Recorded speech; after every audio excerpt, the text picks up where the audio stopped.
Welcome back, everyone. In my last video, I talked about how letting go of possessions gets hard after 60, working towards a more creative life. But downsizing isn't always about what we're letting go of.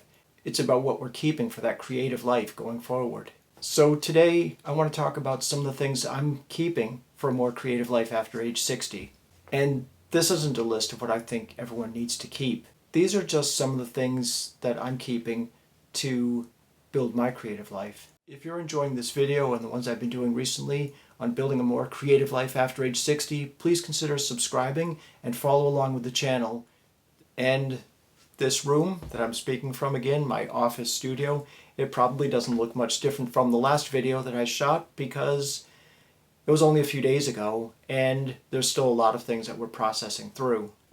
We've been signing papers, sorting through things, throwing things away, donating things, selling things. It's been busy, and we're working on our own projects as well, and trying to imagine what's going to fit in this smaller space that we're going to be moving into. At a certain point, the question changes. It's not just, can I get rid of this? It becomes, does this still support the life I'm moving toward? And some things are really clutter, but not everything that takes up space is clutter.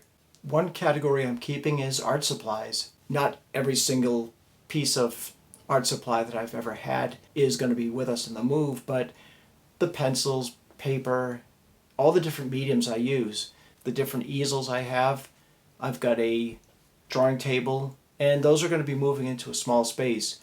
We'll see what that looks like once we've moved into a smaller room, but hopefully this will work out, and I will show pictures of that once we're moved in. And for a creative person, some of these supplies we may not use anymore, but some of them are going to be used in future projects. There's no need to discard them because they're going to be part of a body of work that is still to come. And that's the goal, building this creative life, maintaining the things that help support that creative life, as well as things that bring us joy, that have memory, that have value, or daily use. Not even daily use, but just use periodically. And music is another part of my creative life that I'm going to bring with me. I didn't always just listen to music. I wrote and performed music as well.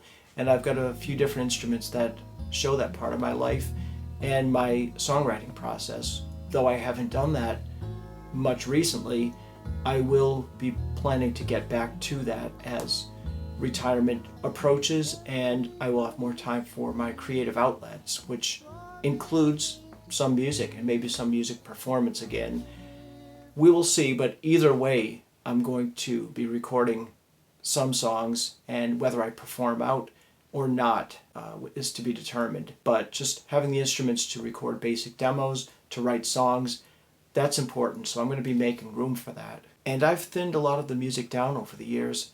There's been a couple of instruments I've sold. There have been CDs and record albums that I've donated or sold. I still have a lot. It is a process of weaning down the excess that we may end up having in our possessions and making room for what's important, but not being overrun with it.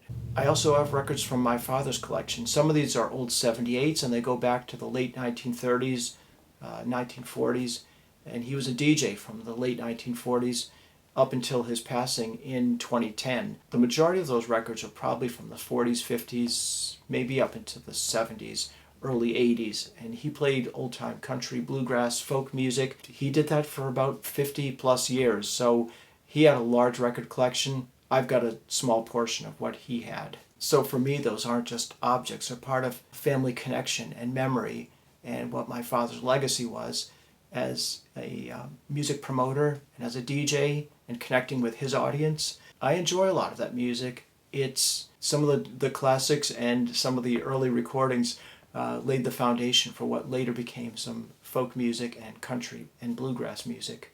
Another category is family memory, old letters, documents, some photographs, things that were part of my family ancestry and continue through as I do family research. I do some talks, presentations. I've written a book. I plan to write some more books, or booklets at least, about parts of my family ancestry and their history, particularly on Cape Cod and associated with Highland Lighthouse. And in this, I'm thinking about the possibilities of the future work that I have planned.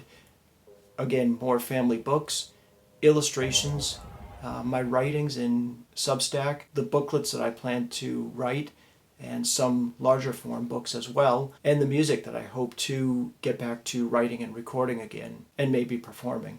For someone else, the things worth keeping could be totally different. It might be yarn, gardening tools, cameras, woodworking, family cookbooks, recipes, a sewing machine. It's a personalized thing. We can't judge or look at what others might be keeping or bringing with them in their creative life and what brings value to them. We all have to bring what makes us feel good, what we plan to work on in the future. So the object itself isn't the point. The question is whether it still supports the life you're trying to live and move into the future with. I'm learning that downsizing isn't erasing parts of myself. It's not about someone else's idea of simplicity or being sparse and minimal. Some things need to go, some things have done their work, but some still have a future and belong with my move. I'm curious, what would you be interested in keeping if you're downsizing, when you're planning to move, or if you're in the midst of that, or when you did move? What were the things that brought value? How did you delineate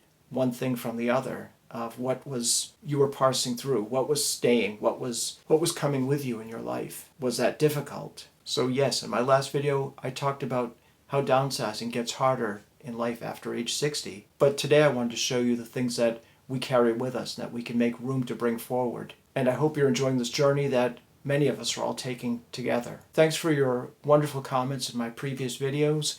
I really appreciate all the advice, the suggestions, the depth and thoughts that you put into those comments. I hope that we are building a community here where we're all sharing.